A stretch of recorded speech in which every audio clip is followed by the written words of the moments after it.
Hare Krishna, Hare Krishna, Krishna Krishna, Hare Hare, Hare Rama, Hare Rama, Rama Rama, Hare Hare. Anybody would like to repeat? Hare Krishna,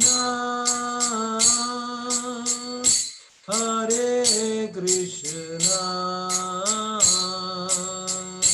Krishna Krishna, Hare Hare,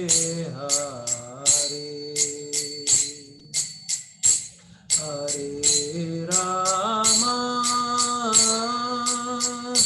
Hare Rama,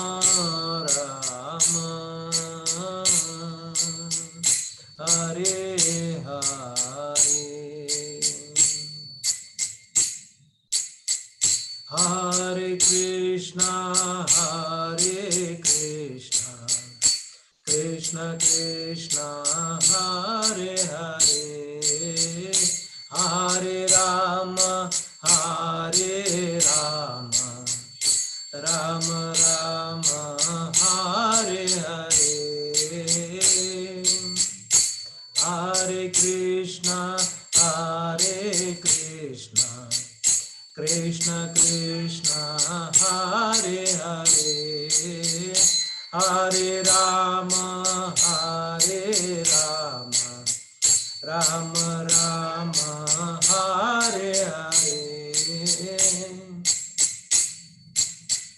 Hare Krishna, Hare Krishna, Krishna Krishna, Hare Hare, Hare Rama, Hare Rama, Rama Rama, Hare Hare, Hare Krishna, Hare Krishna, Krishna Krishna, Hare Hare, Hare Rama, Hare Rama, Rama Rama, Hare Hare, Hare Krishna, Hare Krishna, Krishna Krishna, Hare Hare, Hare Rama, Hare Rama, Rama Rama, Hare Hare. One last time. Hare Krishna, Hare Krishna, Krishna Krishna, Hare Hare, Hare Rama, Hare Rama, Rama Rama, Hare Hare, Hare Krishna, Hare Krishna, Krishna Krishna, Hare Hare, Hare Rama, Hare Rama, Rama Rama, Hare Hare. हरे कृष्ण महामंत्र की जय, अनंत कोटि वैष्णव वृंद की जय, शिल प्रभुपाद की जय।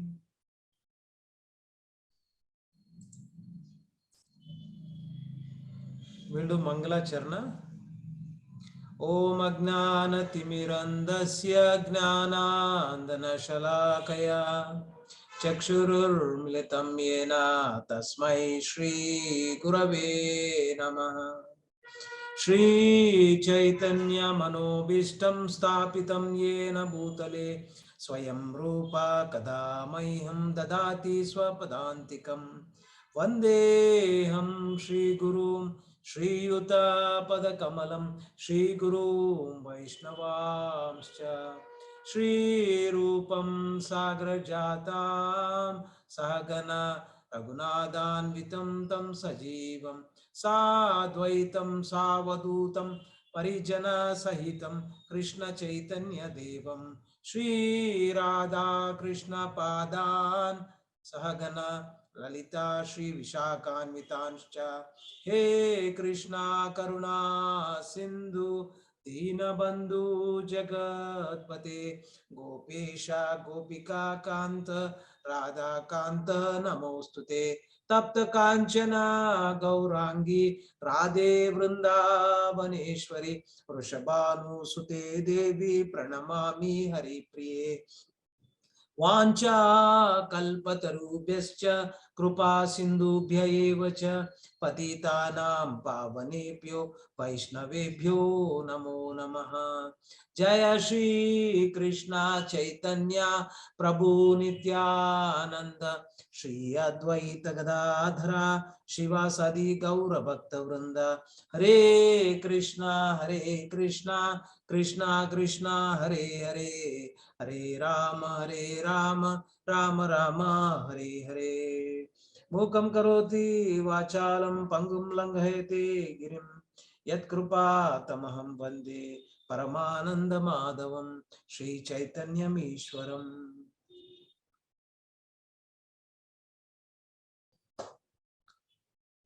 So my name is Krishna Swami and I'm the substitute for His Grace Maya Narsingh Prabhu. He has asked me to take this class today, so I am there. So thank you all for joining so let's discuss on the same topic what we discussed in the previous class, but we'll go further on that. So we were discussing in the previous class or we are trying to discover what is the manual of life. For this life, what is the manual on which I can depend upon? So the analogy given by Srila Prabhupada is that if suppose you get a new washing machine, a sophisticated one, you don't know how to operate, what do? Yeah, somebody from the audience, can somebody tell what do you do? Sandeep Prabhu or anybody for that matter? We call the mechanic. You call a mechanic, okay? Any mechanic? The producer of it, who manufactures the machine. Some authorized dealer manufacturer. Authorized yes. Service provider. What is the other option that you have? What are the other options? Read the manual and then. Very nice, Prabhu. Thank you so much. Very well done. So, if suppose you have some sophisticated machine, yantra, and you don't know how to operate, you call an authorized person to come and explain or give a demo. So he can instruct you, and you, with the trust that you have, because he's coming from a authentic source, you can depend upon him and he will explain you. That is one way of learning things if you are not knowing things. The second is that you kind of refer a manual. So that is the second one. And so today we will see if this is also an yantra, because this also is manufactured by somebody, then we also need to know how to operate this, because this is much more complex than a normal printer or a washing machine or a some other thing, right? So how do we operate this is what is the discussion point for today's topic. And we'll quickly recap what we did in the last session and we'll go further. So we discussed that, what did we discuss? This, you are a driver for this body and your body is like a car, right? You are the driver. That means the driver and the car are two distinct entities. A car cannot go on its own. It has to be driven by a driver. So that's the analogy also we have seen. So So what else did we discuss in the previous class? So let's quickly recap that. Anybody remembers what you discussed in the previous class? So I can take it from there. Any other inputs that you can give? Anybody?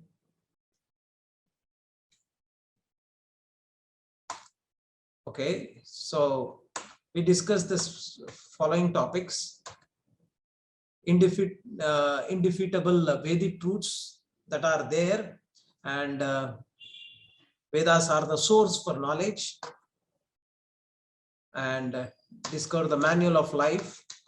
So these are the topics that we are going to cover. But anyways, we have seen that 6 blind men, 1 wise man story. Can quickly somebody tell what is this first topic? What is that central theme that you can extract from this story?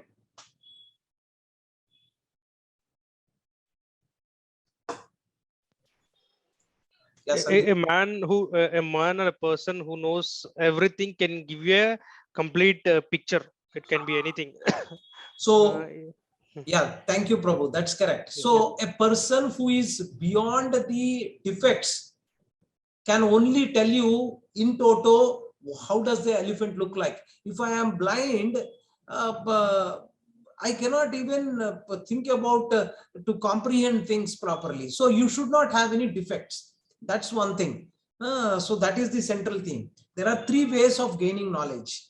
And can somebody recollect what are the 3 ways of gaining knowledge?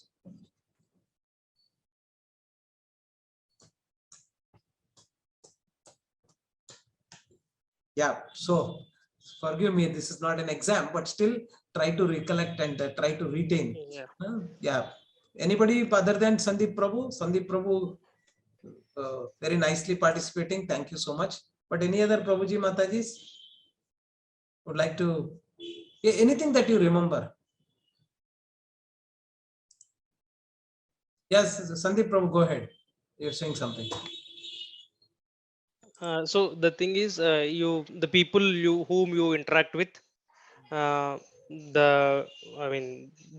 things that you listen to, and the other one, I can't So recall basically, it is easy to remember, Prabhuji, Matajis.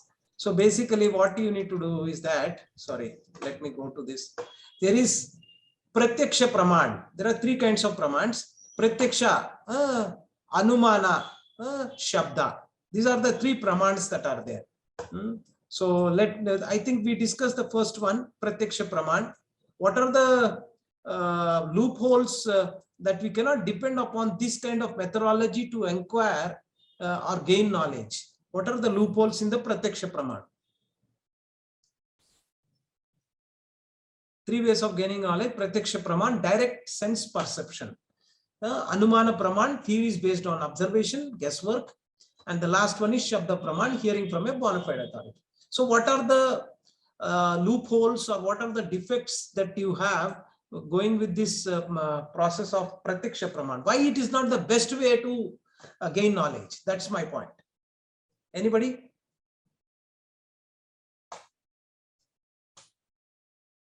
Why Pratyaksha Praman is not the best way? It is one of the ways, but not the best way. So we have seen that this Pratyaksha Praman has got some inherent flaw. What is that inherent flaw? The inherent flaw is this, that there are 4 defects which are there within us. And if you depend upon that Pratyaksha Praman, these defects which are there will not allow you to get the accurate knowledge, or you cannot gain accurate knowledge. What are those? We'll quickly see that and then move forward. So Pratyaksha Praman, the direct sense perception, can Pratyaksha Praman give you full knowledge? There are apparent meeting of this railway track, you see that, but actually they don't. So seeing is not believing. That's one thing that came out. Similarly here, so a convex and a concave mirror, when you put together, you see that the boy is looking like tall, the other is dwarf. So that means seeing is not believing. So refraction and mirage. It looks like there is water there, but no, it is not. Like so we cannot acquire complete knowledge using our material senses like ears, eyes, nose, etc., etc. So because these senses are imperfect, and I can't hear everything. I cannot taste exactly the same way because of the inherent limitations with my tongue. We have seen that some examples given about orange and lemon and things like that. Yeah, smell also, sight also, touch also. So why? Because we have 4 defects. And what are those 4 defects? Imperfect senses. To be illusioned. By nature, we get illusioned. Brahma Paddam. In Telugu, we call it as Brahma.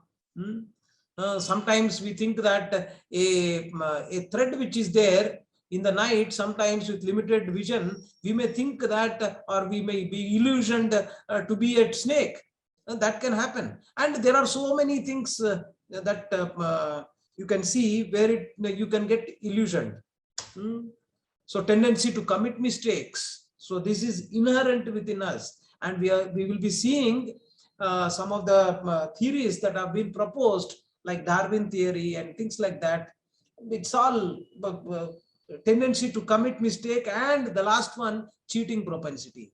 So you know it or not, these are 4 things that are there dormant within us. So anything that you do or you derive out of this by your whatever capability, these things will be there in that. So it's not perfect way to either gain knowledge or to gain knowledge from a source who has got these limitations. Understand that. Is that clear? You cannot depend upon yourself because these 4 defects are there, and you cannot depend upon a source because, and that source, if it is coming from a person who has got these 4 defects. So that's very important. Sandeep Prabhu, any doubt you have? Yeah, so I understand 1, 2, 3 cannot does not have within our are not in our control. Because it is inherent, you said. Like number 4 is, it depends upon our mentality, right? I mean, if you want to be a good person, you can, I mean, you can be a good, and it cannot be a limitation, right? I mean, I don't know, maybe it's yeah, but you mean so nobody is perfect in that sense. When you don't want to cheat, but again, that tinge of cheating propensity is there. You cannot eliminate that completely. So that's so that inherent nature is what we are. Why we have come here? Because of these defects we are here. If we are perfect, then we wouldn't have come to this material world altogether. And this cheating propensity, sometimes you feel that it is very visible, sometimes it is so dormant, not coming from this lifetime. That cheating propensity, you know that there are 3 bodies that we carry. First one is this gross body, the subtle body. The subtle body is made up of mind, intelligence, and false ego. And this one is not coming from this lifetime itself. It is carried forward from different lifetimes. So that is embedded in us, that cheating propensity. We might correct ourselves, but again, there is that tinge of cheating propensity ever there with each and every person. So that cheating propensity may come as cheating propensity, or it could be like name, fame, recognition. So these kind of things are there. Though you are not doing it for cheating any person, but this is also there. For name, I am looking for recognition. It's not cheating, but still it is there. So yeah, hope I answered that, Prabhuji. Oh yeah, yes. Thank you, Prabhuji. Yeah. So please stop me anywhere if you feel it's not clear. Imperfect senses, we all know this. I think this is all covered, right? So I'll move forward. This is all scientific ways to tell you that how imperfect senses are, and because you cannot see everything, and you can only see a certain range. For hearing also 20 hertz to 20,000 hertz. After that, I cannot listen, hear at all. Bats can hear and other animals can hear. So lower than that and higher than that. So yeah, and yeah. So these are all some of the things that we all have covered. So I'm going to the topic where we should be starting. Any doubts if you have, please stop me. I would definitely like to discuss that. So this is about the touch. You cannot believe in your touch also, because we have limitations. Okay, so these are some of the examples for getting illusion. So if you look at this, go forward and backward, you feel like this wheels are rotating. So you can experience that if you want. So I too experience that. Yeah, same thing here. So some, and to commit mistakes. Yeah, go ahead, Mangal, Shiv Prasad, SV Prasad. You are unmuted. You wanted to say something? Okay, so again, to commit mistakes, you see that there were so many theories that were being proposed in the past. They said that the Earth is flat, and somebody researched and told that no, Earth is not flat; it is like a globe. And some persons were they were punished for giving that kind of a theories that the Earth is round. Later on, they went around the globe, and then they found out that yes, it is circle, or it is a globe. But again, you see that the common sense, not common sense in the sense, our shastras, the geography, the name for geography in our language is Bhugola Shastra. Bhugola Shastra means Bhu means earth, Gola means it is round.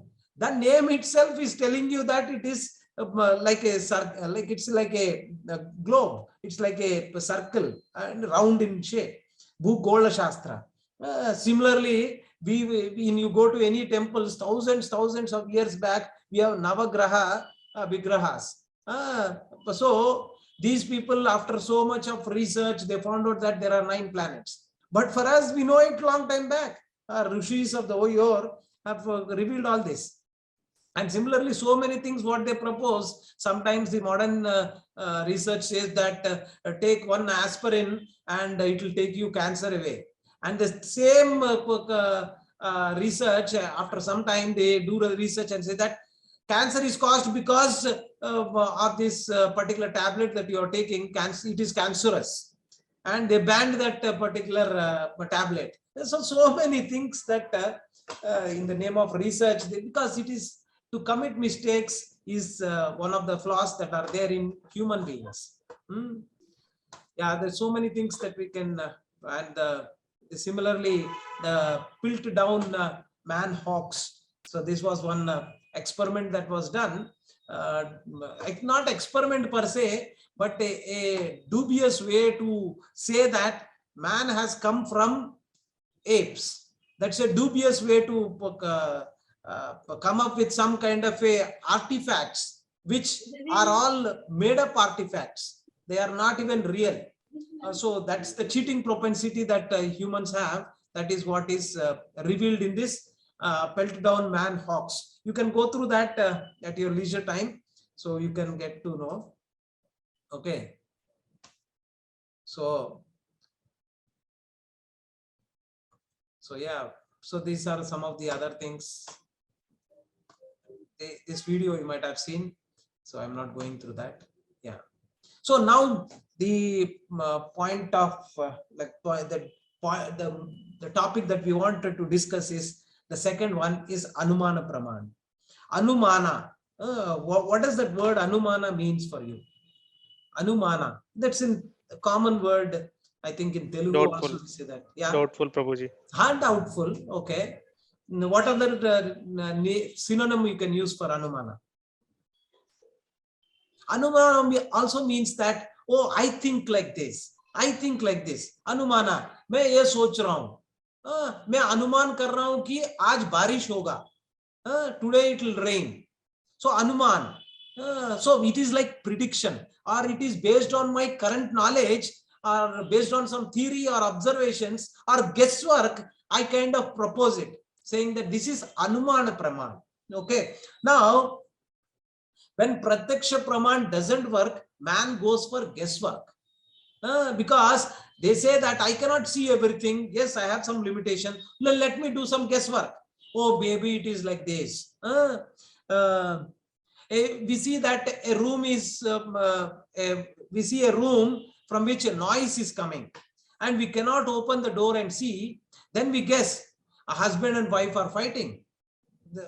And someone may say that maybe rehearsing for a drama. Somebody may say that it is fighting between wife and husband, or it is they are rehearsing for a drama, or somebody may say that there is a TV that is switched on, and that is what is heard from not these people are fighting. So this is all guesswork, anumana praman. Okay, so let me.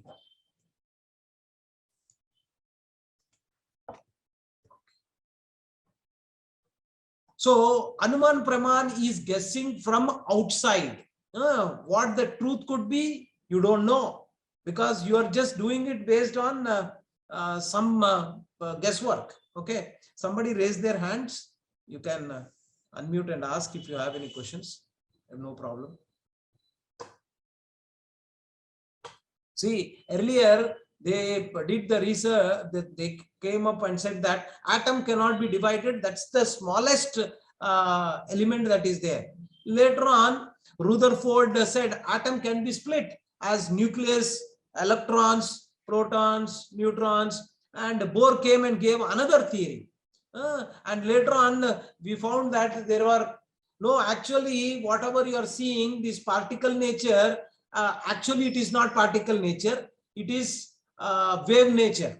So dual kind of a thing. So a lot of things have been proposed, and finally this research is never ending, and they are keeping on going and defeating the previous one, and again doing the nullifying the other one, and going on, because it's all Anumana Praman. Okay. So yeah, Darwin telling man coming from apes, trying to give links between ape and man, this is Anuman Praman. Okay, I was surprised. I was looking at one of the and in the Darwin's book, he has written one thing about how these whales have come into existence, and he was saying that the polar bears, they kind of opened their mouth and to eat some of the insects or whatever creatures are there in the ocean, and they kept their mouth open, and slowly it got evolved and it became a whale. Now I was thinking, this is there in his book in the first edition. In the second edition, since there was so much of criticism coming, this is out of common sense. It doesn't look like common sense. Then he removed it in his second edition. So just see, somebody was asking that if suppose Darwin theory is correct, that we came from all the chimpanzees and monkeys, but we transformed from monkeys to humans, then why is that there are still monkeys? Monkey families are there. Was there any cutoff date that we have put why is that still that species exists then? So there is no answer for it. Somebody was on a joking note said that maybe Darwin's entire family or their ancestral may come from monkeys, but not ours. So on a lighter note, that's what they were saying. Oh, this was you can go and search on the internet the theory about how a polar bear transformed into a whale. So that is the kind of proposals that he has put in this, and this is what we are making our kids learn, and we also learned that we came from monkeys and all this nonsense. So yeah, any questions so far, or we can move on? Okay, so Anumana Praman theory is based on observation. it may have been like this, or perhaps it was like that. So this is all about some guesswork, and we have seen that this polar bear turning into whale, that is so laughable. And how did the giraffe neck became long? The theory proposed by this so-called intelligent scientist Darwin, he thinks that there was a famine once, and there was nothing on the ground to eat for these animals called giraffe. That time its neck was small, not so big. But since everything got exhausted here, that's only grass available on the trees. So it started elongating its neck, and slowly the neck became tall, and it started eating the leaves from the top of the tree. So what about then, somebody asked, what about then those animals who existed that time? They did not perish or what? They are still there that time, and they coexisted. So a lot of things that they have been telling. Okay. Okay. So yeah. So can you think now, with mundane example, can you think a Suzuki bike, a two-wheeler bike, can turn into a Maruti car? Can you think about it? You say that, are you mad? How can that two-wheeler become a four-wheeler? Both are vehicles, but this has got a different characteristics. This has got different characteristics. How can this become that? So these theories are like that only. There's so much of flaws. Why they don't want to bring in a higher consciousness or depend upon something to gain knowledge? And that's what we are going to understand today, and find out what is that which we need to depend upon, which scientists are not ready to depend upon. And that's the reason why they can come up with so many theories which are all flawed. So theories based on observation, or Darwin theory, the origin of the species. This is a very famous book which was proposed. In one of the letters, A.R. Wallace, Darwin wrote, I am a firm believer that without speculation, there is no good and original observation. After 5 years' work, I allowed myself to speculate on the subject and drew up some short notes. These I enlarged in 1844 into a sketch of conclusions which seem to be probable. He himself is saying, I speculated, it is probable, but we take it as granted. So that is the unfortunate situation we are in.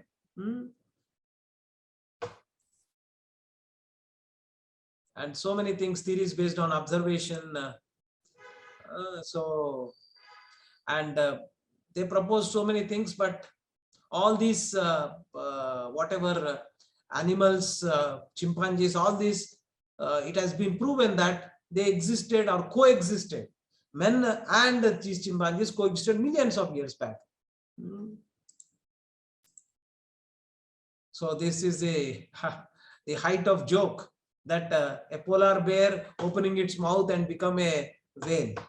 So this is what is told in the Origin of Species in 1964 edition, page number 184. Just see what, and this is about the giraffe.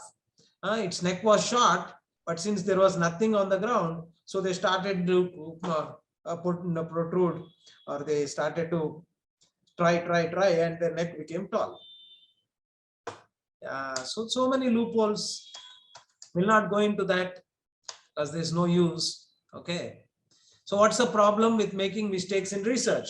Okay. What's the problem? After all, they know something. They will research more and improve in the time to come. In the meantime, then they have left us with so many nice electronic gadgets and other luxuries to enjoy. Why to criticize their research? Yeah, some of you might have said that, are thinking about the same, what is this person is thinking. Is it not? So can somebody throw some light? What do you think? Why are we criticizing these research scientists? What's wrong with that? So nobody is perfect, so let them speculate. Yeah. What do you think?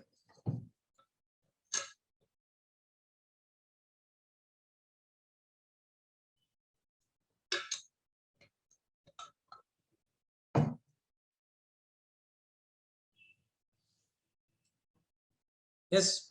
Anybody? I know I'm taking a little more time. Not. Yeah. Need little participation. I'm going monologue. So what do you think? Is it good to criticize the scientist, or we are not supposed to? Or what do you think? What's your reaction on this based on whatever we just saw? There's so many gadgets that they have given. Prabhuji, it's always Yeah. better to express your opinion, Prabhuji. It's So there always is better to actually, do by what? seeing from seeing the ages, we always known that what they find out something and later on it is proved it is wrong. Then some new saying will come that this may be the correct. Even that time also they don't know 100%. So the science, if you see, observe from AC and BC, from even from centuries, it is grown like that. Somebody propose something, then someone will object. There will be two groups. Then after some time, so what I feel is scientific. It's always an argument. So they find out maybe the truth or not, maybe come very late. Yeah.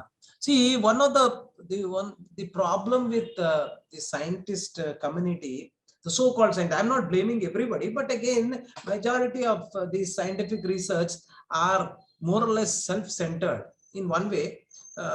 You take any of these things that we have, like whether it is some mobile applications or gadgets, and end of the day, what did they really do to us? So they have, now when you go, you might have observed this, when you go to any of the railway stations or any of the metro or train journey, earlier we used to have nice conversation with our neighbors. Is it not? And I used to remember so many topics we used to discuss while going in the journey. It was so pleasurable.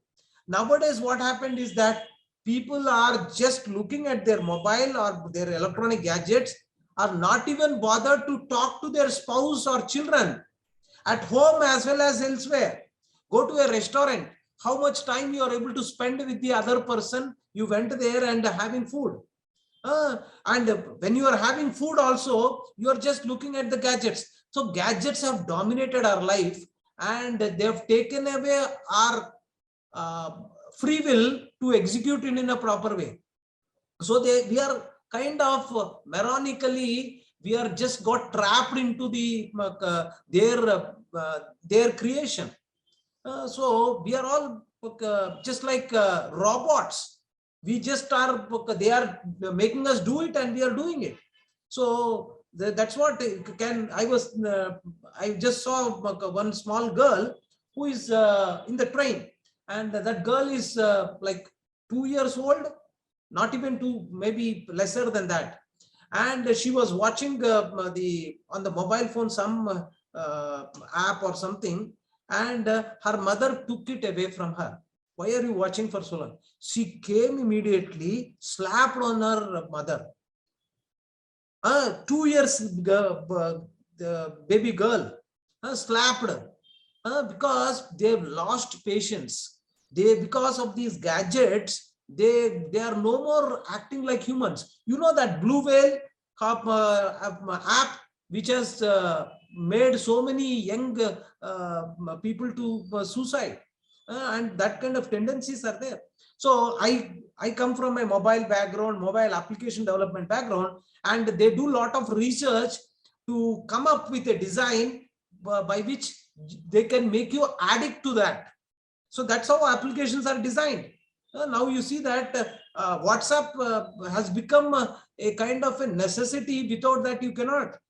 And the kind of notifications that they come, and it's hardly difficult for you to go without that now. So yeah, I can conclude on this by saying that you should. So what's the final take on this technology? Wow, it's a necessary thing now. How do I deal with it?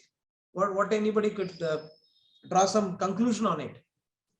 Anybody? It will make the life become complex, Swamiji. See, Complex, earlier days, but- if you see, Hmm. if I see my father and mother time, they should have spent a quality life. Now, Yeah. the technology has been grown, but if you see, we are always in confused or in a tense. Hmm. Sometimes because of maybe the office, or sometimes because of all these other unnecessary things which be part of our life. Ah. They be part of our life. We are not cognizant that this is not needed. Now, what is the way out? I'm just asking you, brainstorming. What is the way out now? It's a necessary evil. It has become. What do I do? Yeah. Any conclusions? Anything that you can solutions? So you have to use it with caution. Like it's too much is too bad, as it says. So you have to be, cautious on what you're doing, and it's like any other addiction. It's like you should not be get addicted to it. Every scientific invention has a dark side. Bhani Krishna Prabhu. Okay. Yeah. See, what I would conclude with my limited knowledge is that try to see to use the technology, but let not the technology use you. So for that, because there is no universal solution, somebody says that I'm in moderate.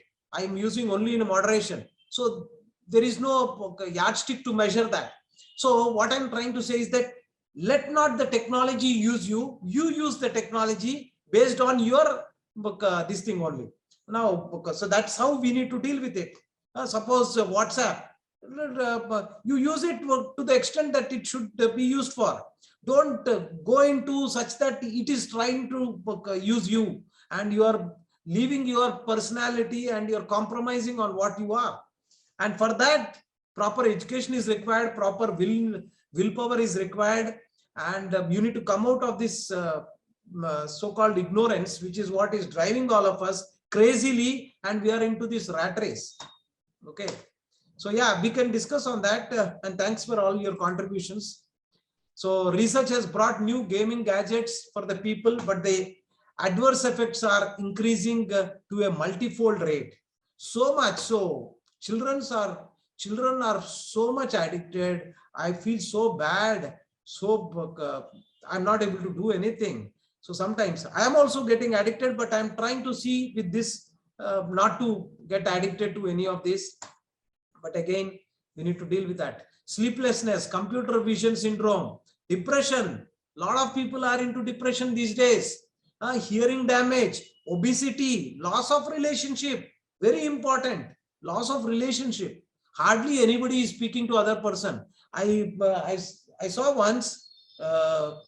If suppose earlier, if I was there in one room, my son or somebody used to come and call me or talk to me. Nowadays, conversation is happening on the mobile phone. So being in the same house, in different rooms, we are having a conversation on the mobile phone. Why? Because technology is there and it is free of cost. We are paying it for, it doesn't cost you. So let's call, and it's convenience. I don't have to go and speak to him in person. I'll speak to him on phone. There's loss of relationship so much. And yeah, the Silicon Valley research blunder. There is one Theranos Labs blood test using automated device. Instant diagnosis of over 240 medical conditions by single drop of blood. So there are so many flaws in the research. I'm not going into the things, but again, you can go and find it out. And I don't know on record, but they also say that this coronavirus was a kind of a invention from humans while doing some research. And they say that it has come from China when they were doing all this research.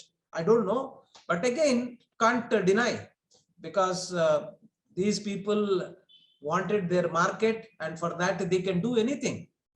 So you know that where does this computer virus generate? It doesn't get generated on its own, but just because two computers are sitting together, they don't mutate and get this virus. It is man-made. So similarly, these viruses are also not auto-generated because of this. Most of the time, it is coming from some research which has backfired. And this one fraud of more than 9 billion revealed because of this research. You can go and find it out on the internet. So this is another thing where during this plague, research claimed that the cats were the cause of plague, so they killed all the cats. But they knew that that is not true. And then realized that the rats are the real cause. It was too late. They killed all the cats. So this happened. This is not something I'm trying to speculate or tell you. This is what people have done. Half knowledge is dangerous thing, right? So the solution for one problem becomes another big problem. You know that there's a classical, if some doctors are there, I come from a medical background only. I am a registered medical practitioner in Panchagavya Ayurveda. So they say that allopathic treatment is symptomatic and you take one tablet and later on you come back saying that because of this, there is side effect. I got this disease. Now the doctor says that, okay, I have a tablet for that also. Take this and that particular thing will get removed, or you can get rid of it. Again, there is a side effect for that. So this is what it is. So give an example to show how modern man's solution to one problem leads to another bigger problem and ultimately it deprives us out of happiness. Yeah. So we know that. Can somebody give some examples? How to solve modern man's solution to one problem led to another bigger problem? Yeah. Anything that you can think about?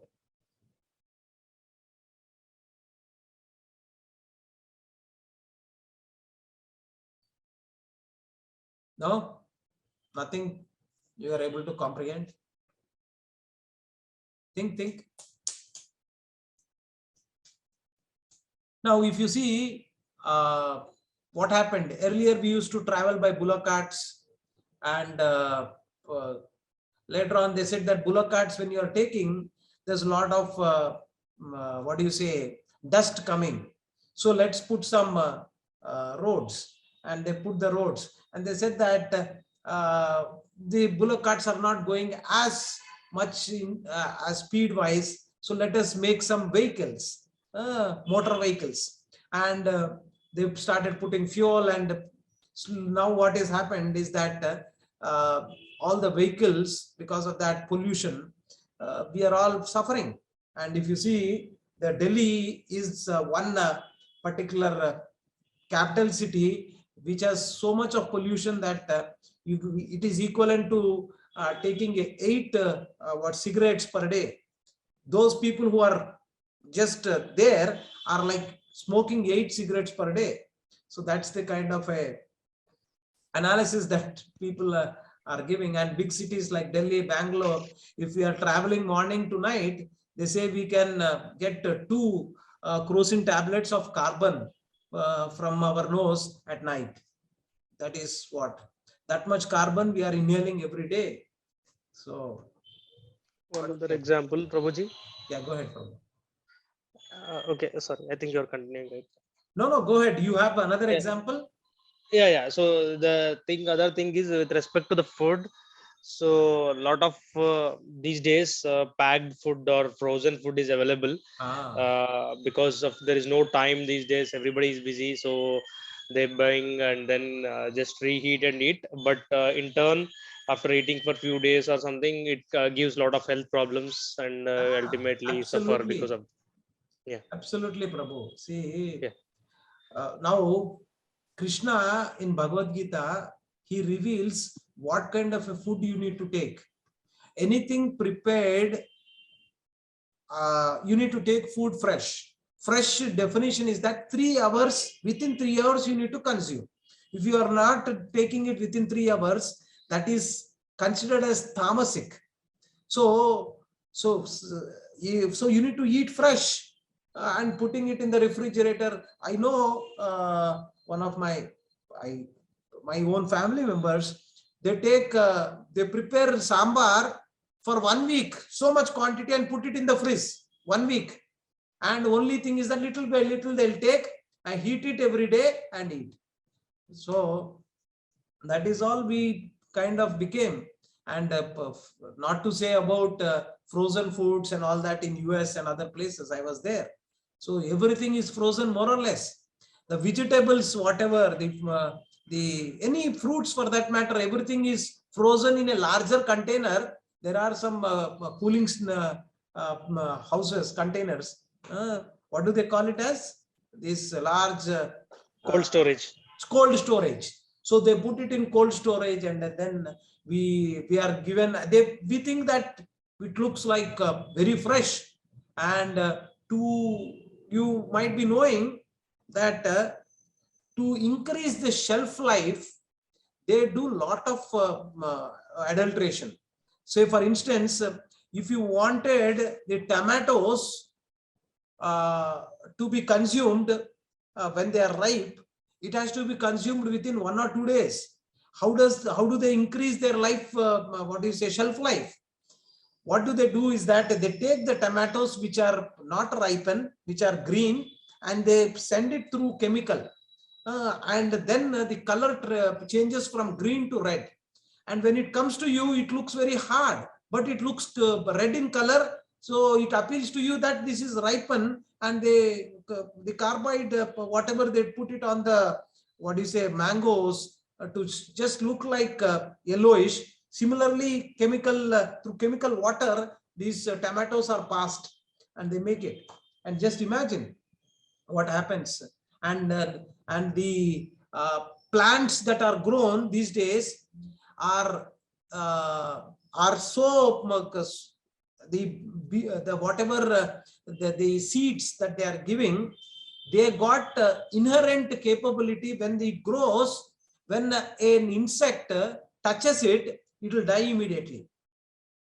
That plant has got that capability of killing the insects when it touches it.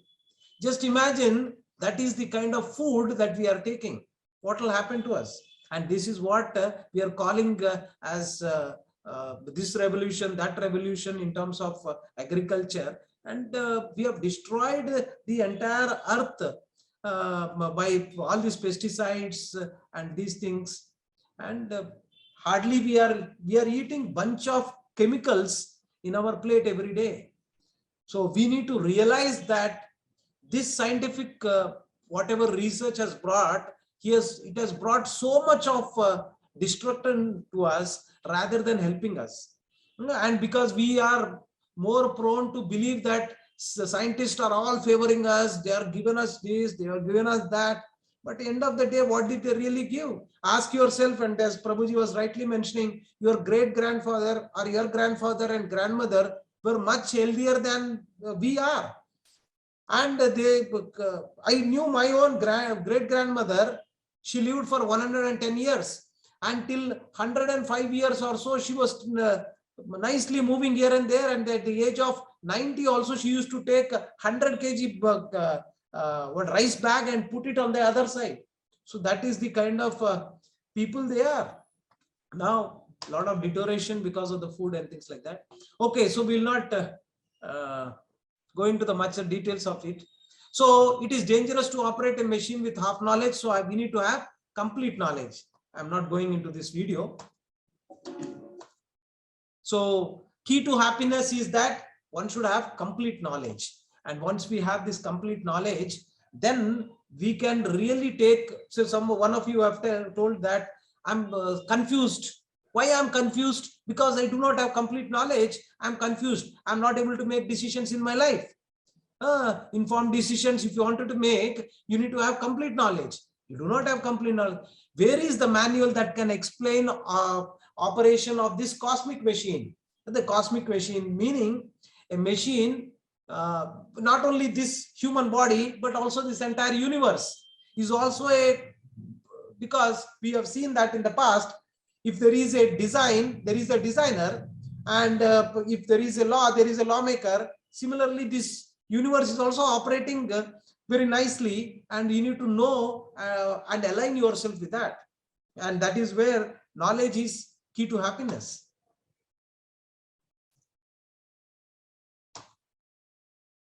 Just see, my friend, can somebody read this, please? Two people, one green and the other purple. Can somebody read? Yes, Prabhuji. Yeah, go ahead. Just see, my dear friend, how 4 defects keep us blind to the truth. Yeah, any other devotee can read the other one.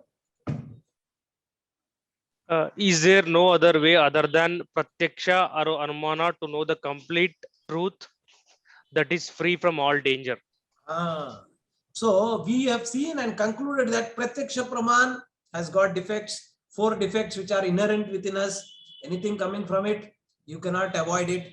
It has got flaws. Anumana praman, we have seen that because of the 4 defects also, anumana praman, guesswork, whatever you are doing, or speculation has got flaws. So what is that now I can do? Is there any other way that I can get this complete knowledge? So that is what we'll see. The Shabda Praman is the only way hearing from a bona fide authority. So what do you think? What is this Shabda Praman means from your understanding?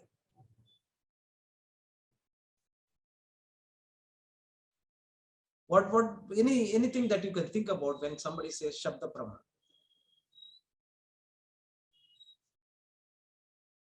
It's like certified from someone saying that, okay, this is good. Somebody has given approval. Very nice. So yeah, the washing machine example that we given, you have, what is that we need to have when you take into account this Shabda Praman?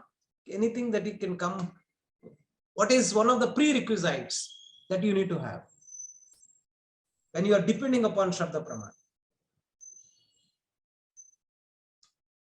So one of the prerequisites is that, maybe it will come slowly, faith. We'll discuss about that. What is faith and why we need to have faith, etc. Shabda Praman, hearing from a bona fide authority.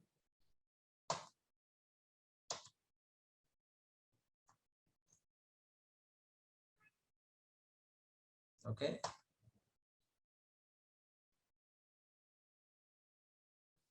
Ivam parampara praptam imam rajarshyo viduhu. So Bhagavad Gita 4.2 says that this knowledge should come from the parampara praptam, and it has to come from that authentic bona fide source. That is what is mentioned here. Okay. Now, for that matter, you unknowingly you also depend upon the authentic source only. Say for instance, if we wanted to go and do some heart surgery, so can you just go and get it done with anybody? You will inquire and find out who is this doctor, whether he came from which particular university he passed, and is that university a recognized university or any, just like that. So you are, for that kind of a thing also you look at it, but for this knowledge, definitely you have to depend upon the parampara. Very important. Not from any Tom, Dick and Harry. Very important. Because nowadays, people say that this is Bhagavad Gita, I have interpreted it, and this is based on my knowledge. I am telling you, just follow. That is very wrong, and that is, Srila Prabhupada gives an example. Example of your milk, especially the cow milk, when you drink, it nourishes your body and also your mind. And that's really good to drink. But will you drink when it is touched by a serpent? Will you or will you not? Obviously, we will not drink that. Similarly, when some literature, if it is there, you are hearing from not a bona fide person, but some Tom, Dick and Harry who has not come from the Guru Parampara, that one is like touched by the snake. Though milk is nourishing your body, but if it touched by a snake, it is very dangerous for us. So because this knowledge is not a mundane knowledge, this knowledge is at a different level where your consciousness is also getting affected. So you don't know, but again it gets affected. So be careful. Do not get this knowledge from any person, but get it from parampara praptam, coming from the authentic lineage, from a bona fide authority. Very important. Okay. Any doubts so far? How can a child know who his father is? Can somebody tell? Yeah, nowadays we can say that, why don't you get a DNA test done? You will know who is your father. But again, is it practical to get the DNA test for knowing who my father is from all the men population that is there in the city? Maybe is that my father is there in this city or another city, who knows? So it's going to be an Herculean task. And again, on and above it, our what do you say, diagnostic tools are not perfect. Again, you might miss out your father also in that process. Who knows? And best way is to approach your mother and with faith, and she will tell you who your father is. It's as simple as that. But you need to have faith in your mother. And when you depend upon your mother, then it will tell you who your father is. And they say that, so we'll go into that. So this is all saying that Vedas are your mother, and it will tell you who your supreme father is, the God. Because we say that Vedas are also called as Veda Mata. We know that, we say that Veda Mata. It's the mother who tells who your supreme father is. Vedas can give us GK, that is God knowledge, not just general knowledge. It also gives you general knowledge, but it gives you more to do with your God knowledge. Who the Supreme Lord is, who am I, what is my relationship with the Supreme Lord, what is this Prakriti, why am I suffering here, how do I come out of this suffering? All this is all revealed in the Vedic Shastra. So this is the video. The Vedas, however, are not as well known for... Sorry, I'll just make it unable. I'm sorry, where are we supposed to stop? Taking a lot of time. Oh, it's 8:04. So can we conclude in 15 minutes? Is that okay? Yes, yes, Prabhuji. I'm sorry, I'm not used to this time frame. So this talks about mantra. So mantra, we can listen about this and then.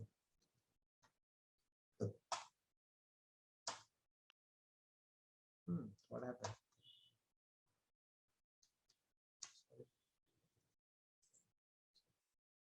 The Vedas, however, are not as well known for presenting historical and scientific knowledge as they are for expounding subtle sciences such as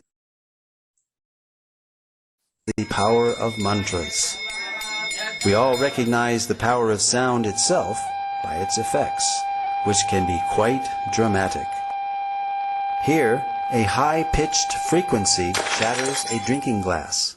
So, we can easily understand that loud sounds can produce substantial reactions. It is commonly believed that mantras can carry hidden power, which can in turn produce profound effects. The ancient Vedic literatures are full of descriptions of weapons being called by mantra. For example, many weapons were invoked by mantra during the epic Kurukshetra war, wherein the Bhagavad Gita itself was spoken. The ancient deployment of Brahmastra weapons, equivalent to modern-day nuclear weapons, are described throughout the Vedic literatures. Additionally, mantras carry hidden spiritual power which can produce significant benefits when chanted properly. Indeed, the Vedas themselves are sound vibrations in literary form and carry a profound message. Yeah. So that is about mantras and that is about Vedas.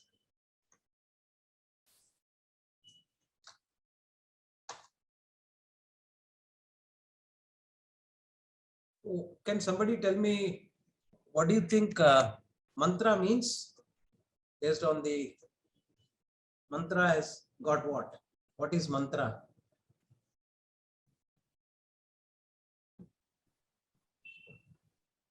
Yeah, Adinarayan Prabhu, you wanted to say something? Yeah, Prabhuji, what in a common way of what I understood is that it has inbuilt power because of the chanting and the way we speak out.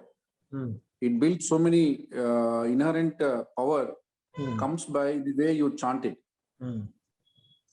See, what has happened is that we had this great knowledge, and earlier when these doctors, Vaidya, so when they used to give this, what do you say, medicine, they used to chant one mantra and then give this medicine also.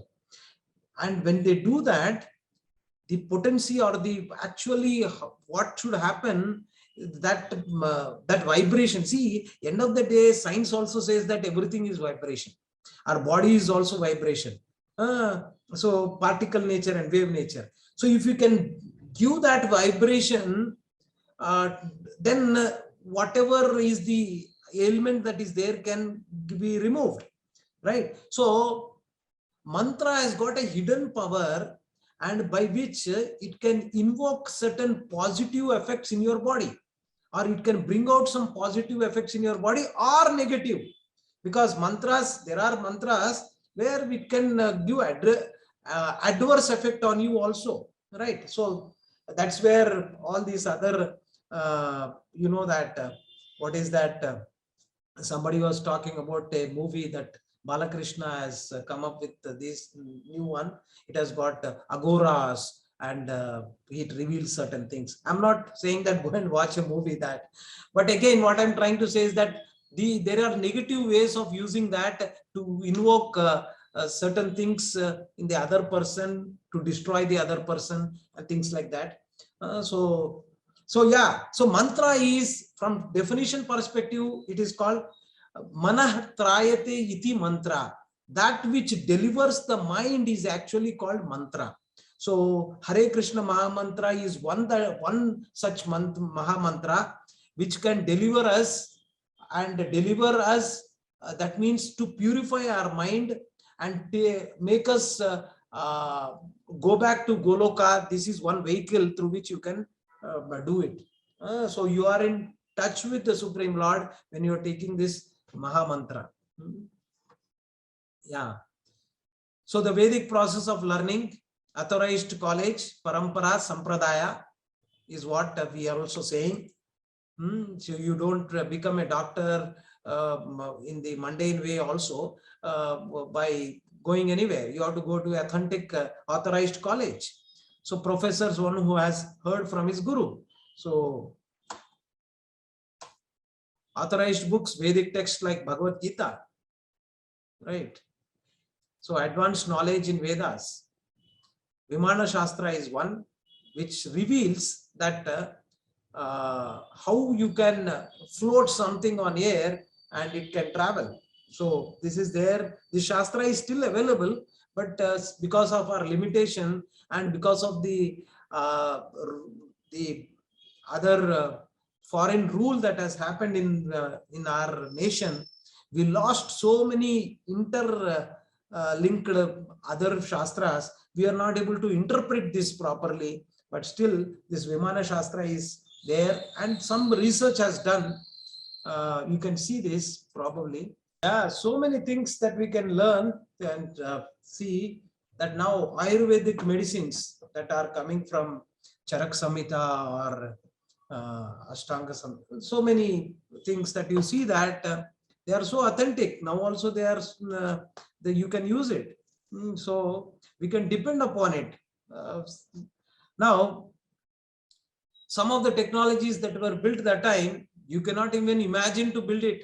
The Qutub Minar, though we are calling it as Qutub Minar, but actually that particular pillar, whatever iron pillar which was there for thousands of years, though they named it as Qutub Minar, but actually it is not. So it has, so that chemical composition, the alloy which is there, you cannot even replicate that now. So that is the kind of a situation we are in.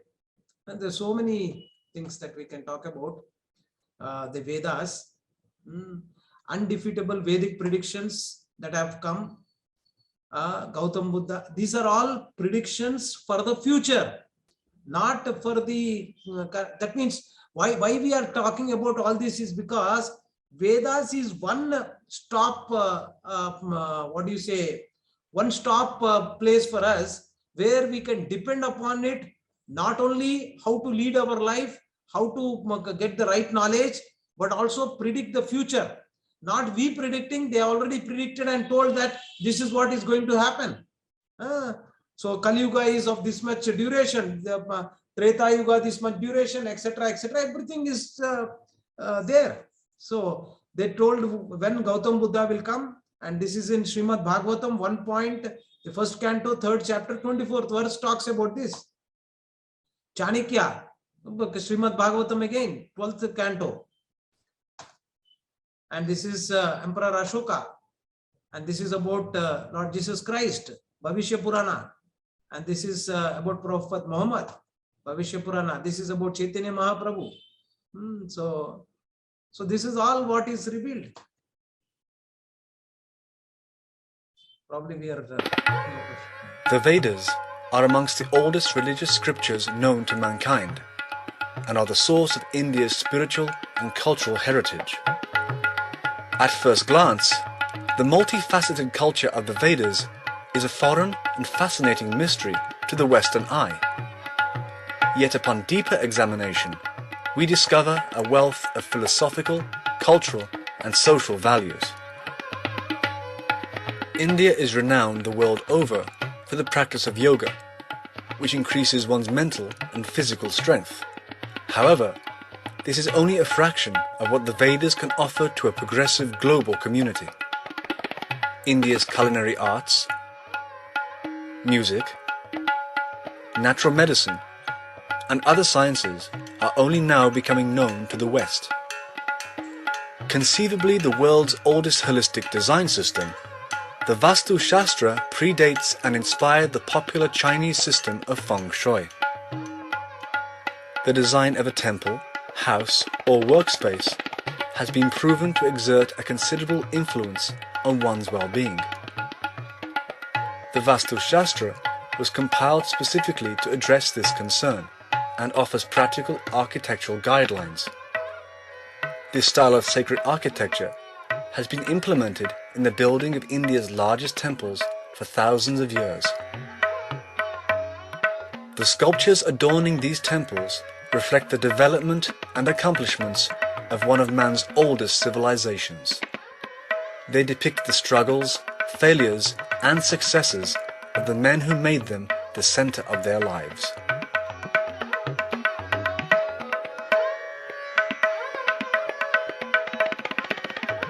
The sophisticated Vedic sciences of astrology, astronomy, cosmology, and metaphysics profoundly influenced the Greeks, Babylonians, and even contemporary scientists with their unparalleled knowledge. Ancient Vedic sages presented precise calculations a millennium before Copernicus, Galileo, Newton, and Einstein.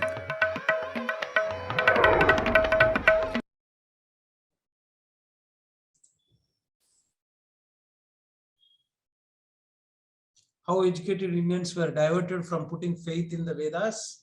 This is another beautiful video that talks about what is this Macaulay education system, who introduced it, and what was the purpose behind it. So I think we are running short of time. So probably 5 minutes we'll look into this because this is very fascinating one. Early Indologists wished to control and convert the followers of Vedic culture. Therefore, they widely propagated that the Vedas were simply mythology. Max Mueller, perhaps the most well-known early Sanskritist and Indologist, although later in life he glorified the Vedas, initially wrote that the Vedas were worse than savage, and India must be conquered again by education. Its religion is doomed. Thomas Macaulay, who introduced English education into India, wanted to make the residents into a race that was Indian in blood and color, but English in taste, in opinion, in morals, and in intellect. However, the German philosopher Arthur Schopenhauer stated that the Sanskrit understanding of these Indologists was like that of young schoolboys. These early Indologists devised the Aryan invasion theory, denying India's Vedic past. They taught that the English educational system is superior. They intentionally misinterpreted Sanskrit texts to make the Vedas look primitive, and they systematically tried to make Indians ashamed of their own culture. Thus, the actions of these Indologists seems to indicate that they were motivated by a racial bias. So we know that this is all a planned way to remove or to depend upon this Vedic knowledge which is coming from these scriptures, Bhagavad Gita, Bhagavatam.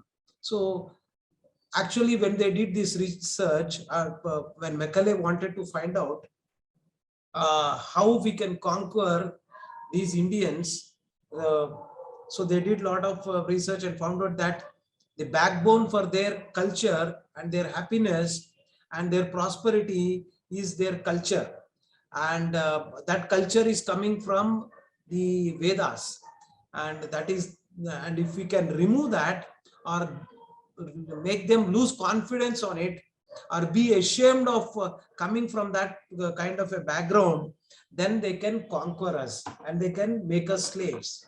So that is what their plan was. And so Aloha. yeah, this is another Congress, US Congress women. She has told what Bhagavad Gita is all about, how she could gain so much. Her name is US Congresswoman Tulsi Gabbard. So you can get it on internet also, just skipping that. Science of Vedas, if we accept axioms in science, then why can't we accept Vedic wisdom or Vedic axioms? So this is all about institution of Vedic knowledge, the four sampradayas in which the Vedic wisdom has been carefully handed over through a chain of acharyas and spiritual leaders till date. These are a couple of slides there. These are the four sampradayas: Sri Sampradaya, Brahma Sampradaya, Rudra Sampradaya, and Kumara Sampradaya. Four authentic sampradaya. So, and from a acharya perspective, Ramanujacharya was the main in the disciplic cycle, and here Madhvacharya, and here Vishnu Swami, and in the Kumara Sampradaya, Nimbakacharya. So we come under the Brahma, Madhva, Gaudiya Sampradaya. So, and all this knowledge, Vedic knowledge, was given by Krishna to Lakshmi Devi, Brahma, Shiva, and four Kumaras. So this is another beautiful video. We should, I think it is time that we can stop now, and probably in the next class we'll touch upon this and then go for the next session with another topic. So any doubts so far, you can ask me. If I can, I will address. If not, Maya Narsingh Prabhu will address that in more details in the next session. Yeah, thank you for your patience and giving me this wonderful opportunity to interact with you. Please forgive me for the limitations that I have in speaking and also discussing some of the things. Hare Krishna. Anything that you wanted to ask or reveal? Prabhuji, is this recording available? Will you share the recording? The recording, meaning my recording, what we did. Yeah, I think this session is being recorded, right? Yeah, it is recorded, but yeah, I'll just check with Maya Narsingh Prabhu. Okay. If it can be shared. Okay, fine. Okay, thank you. Thank you, Prabhuji. Thank you for your enthusiastic participation. Greatly appreciate. Okay, sure. Thank you, Prabhuji.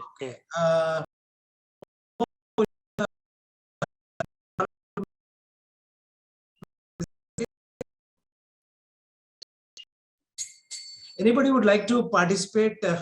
You can murmur if you want. It would be nice that you also participate. Kirtan means not one person, it has to be the other person also singing after the first part, lead singer. Yeah, anyways. Hare Krishna, Krishna Krishna, Hare Hare, Hare Rama, Rama Rama, Hare Hare, Hare Krishna, Krishna Krishna, Hare Hare, Hare Rama, Rama Rama, Hare Hare, Hare Krishna, Krishna Krishna, Hare Hare, Hare Rama, Rama Rama, Hare Hare. हरे कृष्ण महामंत्र की जय, अनंत कोटि वैष्णव वृंद की जय, शील प्रभुपाद की जय. Dandavat pranam to all of you. Have a nice weekend, and please do participate in the Gita Jayanti. In the temple we have this on 14th of December.